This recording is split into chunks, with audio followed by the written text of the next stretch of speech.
Jadi ingat, hubungannya yang pertama kita melakukan kontemplasi, bertafakur, merenung. Untuk apa? Untuk mendapatkan fenomena, untuk mengetahui estetika. Setelah itu kita tentukan bagaimana kita akan menelitinya. Gap teoritinya bagaimana? Ada nggak state of the art-nya? Setelah itu nanti masuk menentukan judul. Jadi tema dulu, cari fenomena dulu, jadi novelty, jangan lupa, saya lupa, ada novelty. Apa itu novelty? Novelty artinya kebaharuan. Jadi setiap penelitian itu harus ada kebaharuannya. Apa sih kebaharuannya? Yang menjadikan pembeda. Boleh nggak judulnya sama? Boleh. Misalnya pengaruh pajak daerah terhadap pendapatan di kota Cimahi. Yang satu lagi mah kebaharuannya pengaruh pajak daerah terhadap pendapatan di kota Bandung. Berarti kebaharuannya pada.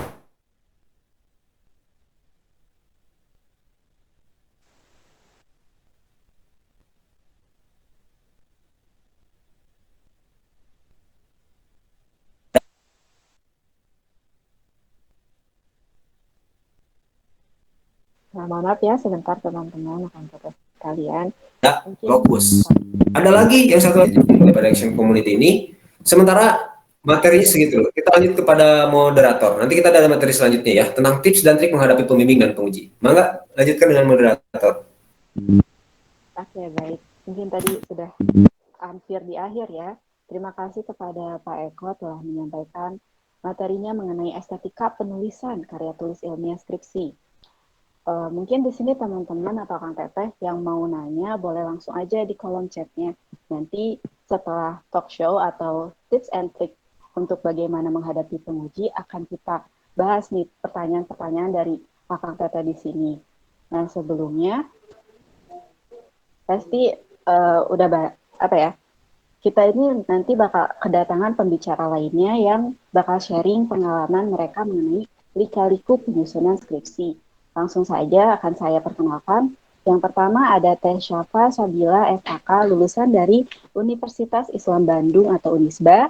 Lalu yang kedua ada Teh Novi Fajriati SKK CTT lulusan dari Universitas Ahmad Yani atau Unjani. Dan yang terakhir ada Kang Ilham Nurdiansyah STRAK lulusan dari Politeknik Pos Indonesia atau Poltek Pos. Boleh Akang Teteh yang tadi saya sebutkan untuk cek sound dulu apakah sudah ada dari Teh siapa? Halo semuanya. Halo Teh siapa? Boleh dari Teh Novi? Halo semuanya. Dari Kang Ilham. Halo semuanya. Nah, diingatkan lagi ya untuk teman-teman yang belum screenshot untuk daftar hadir segera untuk membuat screenshot, dan juga diingatkan lagi bahwa nanti kita bakal bagi-bagi door prize dan juga ada giveaway dari Bolu Bonum, dan nanti juga ada giveaway dari Baru Berem Coffee. Nanti kalian cukup tag akun Instagram kalian nanti cukup tag akun Instagram Reaction Community dan foto sedang minum kopi. Dan nanti juga di acara talk show akan ada sesi tanya jawab, dan untuk pertanyaan terbaik juga akan mendapatkan hadiah. Teman-teman diingatkan lagi ya, nanti juga kita ada 10 voucher dari Anu Ino Sweet Gallery. Voucher, dan cara untuk mendapatkannya gampang juga. Nanti kalian cukup tag akun Instagram Anu Ino Sweet Gallery. Kalian bikin story di Instagram dan tag akun Instagramnya Anu Ino Sweet Gallery untuk mendapatkan 10 voucher gratis dari Anu Ino. Mohon maaf sebelumnya untuk teman-teman di sini jadi nggak bisa melihat secara langsung walaupun melalui virtual gini penampilan dari ANTC. Tapi jangan sedih karena nanti kita akan memposting atau di-up di YouTube kami, di Reaction Community. Jadi teman-teman di sini bisa nonton setelah acara ini, mungkin beberapa hari atau 2 hari kemudian ya.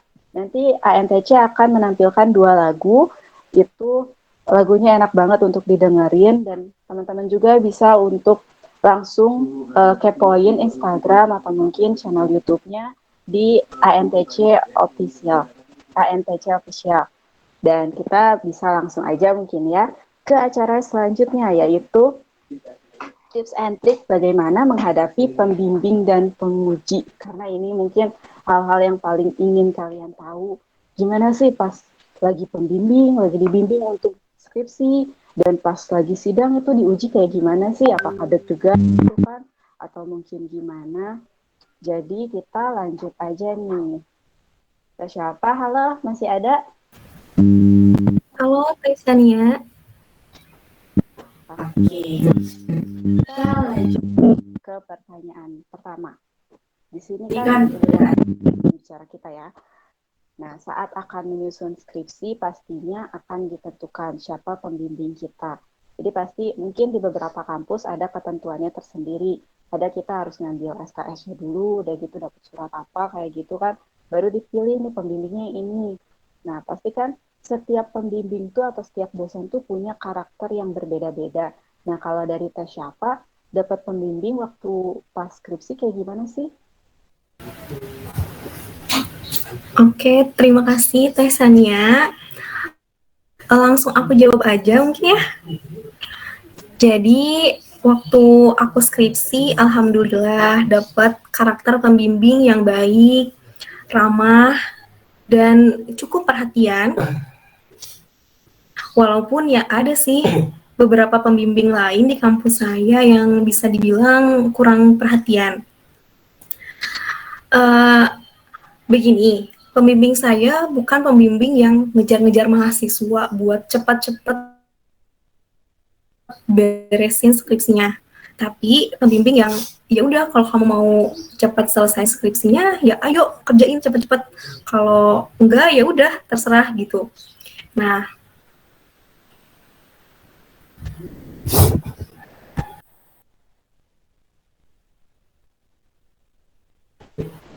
oke.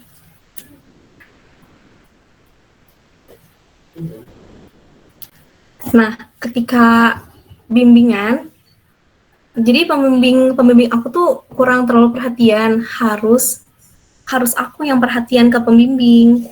Jadi selama bimbingan, aku yang ngejar-ngejar pembimbing.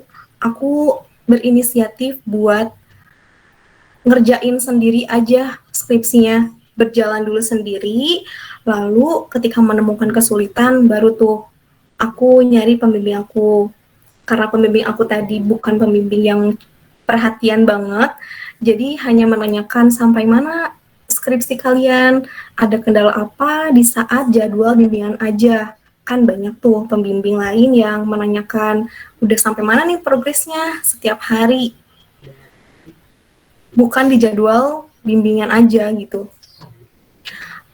Cara aku ngadepin pembimbing ini ya, Teh Sania, ya aku bener-bener berusaha buat ngejar pembimbing aku, ngerjain sebisa aku. Jadi aku nggak nunggu ditanyain, nggak nunggu jadwal bimbingan, aku baru menyerahkan bimbingan hasil kerjaku.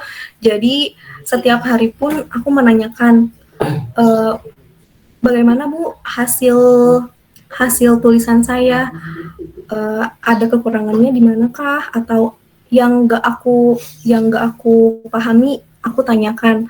Malah pembimbing aku ini jadi perhatian ketika aku udah berusaha. Kayak contohnya, ketika aku kesulitan mencari literasi di bab 2, pembimbing aku malah memberikan rekomendasi buku. Kayak ini pengendalian internal itu ada di buku Arans, ada di buku Tuana Kota, kayak gitu kasarnya. Itu tipe yang sebenarnya dia cuek, tapi ada care-nya gitu ya. Oke, kita lanjut nih kalau dari Tenovi, ini kan beda kampus ya. Kayak gimana sih kalau di Unjani? Oke, kalau misalkan di Unjani itu dosen pembimbingnya milih sendiri ya. Jadi kita yang memilih mau pakai dosen pembimbing siapa seperti itu. Nah, ada pun karakter pembimbing yang saya pernah itu ya. Jadi karakternya itu tegas, teliti, detail, tapi perfeksionis. Jadi saya itu berusaha buat menulis skripsi to the point, tapi tanpa lupa memperhatikan detail. Nah, terus beliau itu bertanggung jawab juga untuk memeriksa draft skripsi. Walaupun kondisinya waktu itu beliau lagi hamil, tapi beliau tetap menyempatkan untuk memeriksa draft skripsi saya. Jadi saya merasa cukup beruntung untuk mendapat dosen pembimbing seperti beliau. Jadi ketika saya ada kesulitan pun, beliau selalu membantu saya, baik itu melalui telepon, WhatsApp, chat gitu ya, ataupun saya yang datang ke rumahnya. Seperti itu mungkin Kak Sania. Tapi kalau pembimbing dari Tenopi itu sama nggak kayak sama tes apa gitu, kayak misalnya dia selalu ngehubungi nih, ini skripsinya mana, udah nyampe mana, atau ada cueknya dikit gitu? Kalau dosen pembimbing saya sih nggak pernah nanya sampai sedetail itu ya, jadi kitanya sendiri yang harus mandiri gitu. Kalau misalkan kita nggak tahu, ya kita inisiatif sendiri buat nanya. Jadi hampir mirip sih karakternya sama dosen pembimbingnya punya apa gitu Sania. Jadi intinya harus kita yang ngejar dosennya gitu. Oh, berarti tipe-tipe dosen yang inginnya dikejar terus gitu ya, kayak doi gitu. Nah, ini nih, dari Kang Ilham, biasanya kan kalau cowok tuh orangnya cuek. Nah, kalau dapat pembimbingnya apakah perempuan atau sama-sama pria gitu? Jadi udah cuek, tambah cuek juga. Kalau dari Kang Ilham gimana nih, Kang Ilham? Nah, loh, kok ada di sini ya? Di komentar tadi. Nah, mohon maaf ya teman-teman, karena sebetulnya kan dengan kondisi saat ini ya, seperti yang kita alami sekarang, kita harus benar-benar mampu adaptasi. Seperti biasanya kan kalau kegiatan seminar itu diadakan secara offline ya. Dan pada saat ini kita mencoba berinovasi dan mengikuti zaman juga karena sedang kondisi pandemi seperti ini. Jadi kita melakukannya secara online. Nah, jadi di situ kita masih ada kendala sedikit. Nah, balik lagi ke yang tadi mengenai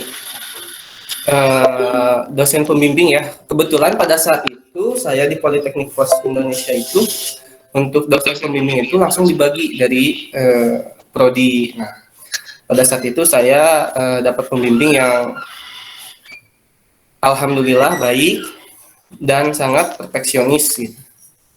Nah, mungkin saran saya bagi teman-teman apabila nantinya mendapatkan pembimbing perfeksionis, itu apabila sebelum melakukan bimbingan, alangkah baiknya itu menyiapkan bahan-bahan terlebih dahulu. Bahan-bahan terlebih dahulu agar pada saat nanti, misalnya contohnya mencari jurnal yang benar-benar teman-teman nanti akan ambil gitu judulnya, seperti itu. Misalnya dari segi laporan juga itu harus benar-benar sangat jelas. Nah, yang kedua mengenai sopan santun juga itu sangat berpengaruh untuk hubungan kita dengan dosen pembimbing. Contohnya mulai dari misalnya pada saat itu ketika kita akan melakukan bimbingan, alangkah baiknya kita terlebih dahulu menghubungi dosen pembimbing. Apakah itu 1 hari ataupun 2 hari sebelumnya. Jadi jangan mendadak, karena itu pun akan berpengaruh bagaimana kondisi pembimbing nantinya. Jadi alangkah baiknya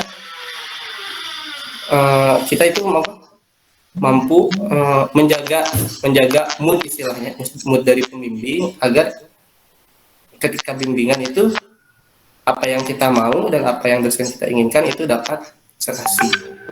Seperti itu mungkin Sania dari saya. Oke, jadi kalau pengalaman menarik dari bimbingan ya bersama dosen pembimbing itu adalah jadi gini, saya itu pertamanya mengajukan judul kan, kalau di Unjani lewat Situpai. Nah, judul yang saya ajukan itu sudah di ACC sebenarnya sama jurusan. Nah, ketika masuk ke dosen pembimbing, judul yang saya ajukan itu tidak diterima, jadi ditolak gitu dengan alasan bahwa judul itu sudah tidak up to date gitu dengan keadaan yang sekarang.